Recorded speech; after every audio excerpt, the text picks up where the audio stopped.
ಅಸ್ಸಲಾಮುಅಲೈಕುಮ್ ಎಲ್ಲರಿಗೂ ನಮಸ್ಕಾರಗಳು. ಎಲ್ಲರೂ ಹೇಗಿದ್ದೀರಿ ಫ್ರೆಂಡ್ಸ್? ಇವತ್ತು ನಾವು ನೂರಾನಿ ಕಿಚನ್ನಿನಲ್ಲಿ ಹಾಗಲಕಾಯಿ ಪಲ್ಯವನ್ನು ಮಾಡ್ತಾ ಇದ್ದೇವೆ ಫ್ರೆಂಡ್ಸ್. ಬನ್ನಿರಿ ಮಾಡೋಣ ಫ್ರೆಂಡ್ಸ್. ಈಗ ನೋಡ್ರಿ ನಾವು ಒಂದು ಹಾಗಲಕಾಯಿ ಇತ್ತು ಮನೆ ಒಳಗೆ, ಅದನ್ನು ಒಂದು ವಿಡಿಯೋ ಮಾಡಿ ಬಿಟ್ರೆ ಆತಂತಂದು ನಾವು ಒಂದು ಹಾಗಲಕಾಯನ್ನು ತೊಗೊಂಡಿದ್ದೀನಿ ರೀ ಫ್ರೆಂಡ್ಸ್. ಇದನ್ನೈತಲ್ರಿ ಇದ್ರೊಳಗಿದ್ದಂಥ ಬೀಜವನ್ನು ತೆಗಿಬೇಕ್ರಿ. ಎಳೆವಿದ್ರೆ ಬ್ಯಾಡ್ರಿ, ಇವು ಬಲ್ತಾವಲ್ರಿ, ಹಾಗಾಗಿ ನಾವು ಬೀಜವನ್ನು ತೆಗೆದು ಸಣ್ಣದಾಗಿ ಹೆಚ್ಚಿಕೊಳ್ಳಬೇಕ್ರಿ ಫ್ರೆಂಡ್ಸ್. ಈ ವಿಡಿಯೋ ಇಷ್ಟ ಆದರೆ ಒಂದು ಲೈಕ್ ಮಾಡಿ, ಸಬ್ಸ್ಕ್ರೈಬ್ ಮಾಡಿ, ಕಮೆಂಟನ್ನು ಮಾಡಿರಿ ಫ್ರೆಂಡ್ಸ್. ವಿಡಿಯೋ ಪೂರ್ತಿಯಾಗಿ ನೋಡಿರಿ ಫ್ರೆಂಡ್ಸ್. ಈಗ ನೋಡ್ರಿ ನಾನು ಎಲ್ಲವನ್ನು ಹಾಗಲಕಾಯಿಯನ್ನು ಹೆಚ್ಕೊಂಡಿದ್ದೇನೆ ರೀ ಫ್ರೆಂಡ್ಸ್. ಈಗ ನಾನು ಮಣ್ಣಿನ ಬೌಲ್ನಲ್ಲಿ ಹಾಕಿದ್ದೇನೆ ರೀ ಅವನ್ನ. ಇದಕ್ಕೆ ಒಂದು ಸ್ಪೂನಷ್ಟು ಉಪ್ಪು ಹಾಕಿ ಒಂದು ನಿಮಿಷ ಹಿಂಗೆ ಕಲಸಿ ಇಡ್ರಿ. ಯಾಕಂದರೆ ಇದು ಕಹಿ ಇರ್ತಲ್ರಿ, ಹಾಗಾಗಿ ಉಪ್ಪು ಹಾಕೋದ್ರಿಂದ ಕಹಿ ಎಲ್ಲ ಸ್ವಲ್ಪ ಕಡಿಮೆ ಆಗುತ್ತೆ. ಈಗ ನೋಡಿರಿ ಫ್ರೆಂಡ್ಸ್, ಒಂದು ನಿಮಿಷ ಆಯ್ತು ರೀ. ಅದಕ್ಕೆ ನಾನು ನೀರು ಹಾಕಿ 2 ಸಲ ತೊಳೆದುಕೊಳ್ಳುತ್ತೇನೆ ರೀ ಫ್ರೆಂಡ್ಸ್. ಸ್ವಚ್ಛಾಗಿ ತೊಳೆದುಕೊಳ್ಳಿರಿ. ನೋಡಿರಿ ಎಲ್ಲ ನಾನು ಸ್ವಚ್ಛಾಗಿ ತೊಳ್ಕೊಂಡಿದ್ದೇನೆ ರೀ ಫ್ರೆಂಡ್ಸ್. ಈ ಥರ ಬಂತು ರೀ. ಇದಕ್ಕೆ ನೋಡಿರಿ ನಾವು 1 ಟೊಮೆಟೊ 2 ಉಳ್ಳಾಗಡ್ಡಿ ತೊಗೊಂಡಿದ್ದೇನೆ ರೀ. ಉಳ್ಳಾಗಡ್ಡಿ ಸಣ್ಣದಲ್ರಿ, ಹಾಗಾಗಿ ನಾನು 2 ತೊಗೊಂಡಿದ್ದೇನೆ ರೀ. ನಿಮ್ಮ ಮನೆ ದೊಡ್ಡದಿದ್ರೆ 1 ತೊಗೊರಿ ಫ್ರೆಂಡ್ಸ್. ಈಗ ನೋಡಿರಿ ಉಳ್ಳಾಗಡ್ಡಿಯನ್ನು ಸಣ್ಣದಾಗಿ ಹೆಚ್ಚಿಕೊಳ್ಳಬೇಕು ರೀ.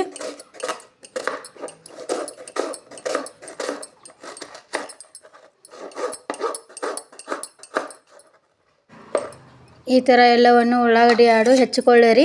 ಈಗ ನೋಡಿರಿ ಟೊಮ್ಯಾಟಿಯನ್ನು ತೊಗೊಂಡಿದ್ದೇನೆ ರೀ ಫ್ರೆಂಡ್ಸ್ ನಾನು. ಈಗ ಟೊಮ್ಯಾಟಿ ಮುಂದಿನ ತುದಿಯನ್ನು ತೆಗೆದು ನಾನು ಅದನ್ನು ಕೂಡ ಸಣ್ಣ ಪೀಸಾಗಿ ಹೆಚ್ಚಿಕೊಳ್ಳುತ್ತಾ ಇದ್ದೇನೆ ರೀ ಫ್ರೆಂಡ್ಸ್. ಈಗ ನೋಡ್ರಿ ನಾನು ಗ್ಯಾಸನ್ನು ಹಚ್ಚಿದ್ದೇನೆ ರೀ. ಅದಕ್ಕೊಂದು ಬಾಳ್ಗೆಯನ್ನು ಬಿಸಿಗೆ ಇಡ್ತಾ ಇದ್ದೇನೆ ರೀ ಫ್ರೆಂಡ್ಸ್. ಈಗ ಬಾಳ್ಗೆ ಬಿಸಿ ಆಗಿದ್ರಿ, ಅದಕ್ಕೆ 2 ಸ್ಪೂನ್ ಎಣ್ಣೆಯನ್ನು ಹಾಕ್ತಾ ಇದ್ದೇನೆ ರೀ. ಈಗ ಎಣ್ಣೆ ಕಾಯಲಿ ರೀ ಫ್ರೆಂಡ್ಸ್. ಕಾದ ಮೇಲೆ ಸ್ವಲ್ಪ ಸಾಸಿವೆಯನ್ನು ಹಾಕಿರಿ, ಸ್ವಲ್ಪ ಜೀರಿಗೆಯನ್ನು ಹಾಕಿರಿ ಒಗ್ಗರಣೆ ಒಳಗೆ. ಆನಂತರ ಅದಕ್ಕೆ ಒಂದಿಟ್ಟು ಕರಿಬೇವನ್ನು ಹಾಕಿರಿ ಫ್ರೆಂಡ್ಸ್. ಹೆಚ್ಚಿಟ್ಟಂಥ ಉಳ್ಳಾಗಡ್ಡೆಯನ್ನು ಹಾಕಿರಿ. ಉಳ್ಳಾಗಡ್ಡಿ ಎಲ್ಲ ಚೆನ್ನಾಗಿ ಫ್ರೈ ಮಾಡಿಕೊಳ್ಳಿರಿ ಒಗ್ಗರಣೆ ಒಳಗೆ. ಈಗ ನೋಡ್ರಿ ಎಲ್ಲ ಚೆನ್ನಾಗಿ ಫ್ರೈ ಆಗಿದೆ ಉಳ್ಳಾಗಡ್ಡಿ. ಆನಂತರ ಅದಕ್ಕೆ ತೊಳೆದಿಟ್ಟಂಥ ಹಾಗಲಕಾಯಿಯನ್ನು ಹಾಕ್ತಾ ಇದ್ದೇನೆ ರೀ ಫ್ರೆಂಡ್ಸ್ ನಾನು. ಹಾಗಲಕಾಯಿ ಎಲ್ಲ ಚೆನ್ನಾಗಿ ಎಣ್ಣೆ ಒಳಗೆ ಫ್ರೈ ಆಗ್ಬೇಕು ರೀ ಫ್ರೆಂಡ್ಸ್. ಯಾಕಂದರೆ ಅದು ಹಾಗಲಕಾಯಿ ಸ್ವಲ್ಪ ಜಲ್ದಿ ಬೇಯಬೇಕಲ್ರಿ, ಹಾಗಾಗಿ ಎಣ್ಣೆ ಒಳಗೆ ಸ್ವಲ್ಪ ಎಲ್ಲ ಪೂರ ಮೆತ್ತಗಾಗೋ ತನಕ ಎಣ್ಣೆ ಒಳಗೆ ಫ್ರೈ ಮಾಡ್ಕೊಳ್ಳಿ. ಆದಮೇಲೆ ರೀ ಇದಕ್ಕೆ ನಾನು ಹೆಚ್ಚಿಟ್ಟಂಥ ಟೊಮೆಟೊನು ಹಾಕ್ತಾ ಇದ್ದೇನೆ ರೀ ಫ್ರೆಂಡ್ಸ್. ಈ ಟೊಮೆಟೊ ಕೂಡ ಎಲ್ಲ ಚೆನ್ನಾಗಿ ಮಿಕ್ಸ್ ಮಾಡಿಕೊಳ್ಳಿರಿ. ಟೊಮೆಟೊ ಎಲ್ಲ ಮೆತ್ತಗಾಗೋ ತನಕ ಮಿಕ್ಸ್ ಮಾಡ್ಕೊಳ್ಳಿರಿ. ಆನಂತರ ಅದಕ್ಕೆ ಸ್ವಲ್ಪ ರುಚಿಗೆ ತಕ್ಕಷ್ಟು ಉಪ್ಪನ್ನು ಹಾಕಿರಿ. ಇದಕ್ಕೆ 1/2 ಸ್ಪೂನಷ್ಟು ಅರಸಿನ ಪುಡಿಯನ್ನು ಹಾಕಿರಿ. ಆನಂತರ ಇದಕ್ಕೆ 1 ಸ್ಪೂನ್ ಅಚ್ಚ ಖಾರದ ಪೌಡ್ರನ್ನು ಹಾಕಿರಿ. ಈಗ ಹಾಕಿ ಎಲ್ಲ ಚೆನ್ನಾಗಿ ಮಿಕ್ಸ್ ಮಾಡಿಕೊಳ್ಳಿರಿ ಫ್ರೆಂಡ್ಸ್. ಎಲ್ಲ ಲೋ ಫ್ಲೇಮಿನಲ್ಲಿ ಇಡಿ, ಯಾಕಂದರೆ ಖಾರ ಅದು ಹೊತ್ತು ಬೇಡದ್ರಿ, ಹಾಗಾಗಿ ಲೋ ಫ್ಲೇಮಿನಲ್ಲಿ ಇಟ್ಟು ಹಾಕಿರಿ.